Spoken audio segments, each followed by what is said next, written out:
looked at me and said, dude, I should be firing you right now, but I'm gonna cut you a break. Never, ever do this again. What is the craziest test drive you've ever been on? Probably the one that got me this close to being fired. I was 18 years old, brand new to the industry, and we get this beautiful Dodge Challenger yellow jacket. One of a kind, special edition color. One day at the lot, I go out and I see a customer walking around this car. And I'm like, okay, here's my chance. Here's my chance to get this thing out for a test drive. You know, young kid, I just wanted to get this thing out on the road and experience what that power was like. The guy's like, yeah, can we go on a test drive? And I'm like, yeah, sure, no problem. Let me get a license plate. Didn't grab his driver's license, didn't grab his phone number, didn't grab any information. I literally had the guy's first name. We get this thing out on the highway. Everything's going good. I'm sitting in the passenger seat. Nobody behind us, nobody in front of us. Stops this thing dead in the middle of the highway. Reaches over to the traction control button, completely disables all traction control. He holds this thing down for 10 seconds. You hear a ding, and he looks over at me and he goes, are you ready? And I'm like, well, we're committed now. This guy pins the pedal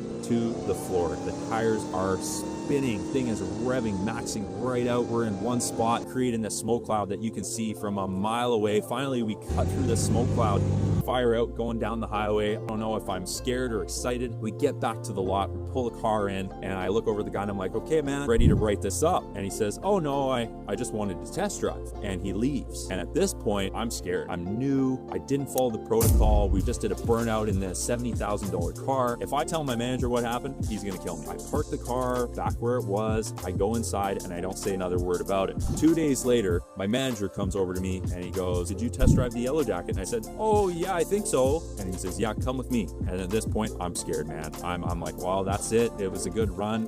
3 months in the business, I'm getting fired. He takes me out to the car and he says, you notice anything odd here? And I'm like, no. He reaches into the wheel well and he just scoops out a handful of rubber that had been thrown inside the wheel well. It's over to me and he says, if you're gonna do a burnout and not tell me, make sure you clean the rubber out of the wheel well. He got me dead to rights right then and there. I cracked on the spot. Oh, the customer did it. It wasn't my fault. And I didn't know what he was doing. All of a sudden we're doing a burnout. It wasn't my fault. He's like, give me the customer's phone number. We got to give him a call because he's paying for a new set of tires for the back. And I said, I don't have his phone number. Like, okay, well, give me his driver's license. Like, we need to track this guy down. I was like, I don't have his driver's license. He's like, you don't have his phone number. You don't have his driver's license. Do you even have the guy's name? I was like, well, I have his first name. I think he felt sorry for me because I was brand new to the business, had no clue what I was doing. Looked at me and said, dude, I should be firing you right now, but I'm going to cut you a break. Never, ever do this again. And if you ever have somebody coming in, they want to test drive this car, you come and talk to me first. And he walked away and I felt like I had just dodged a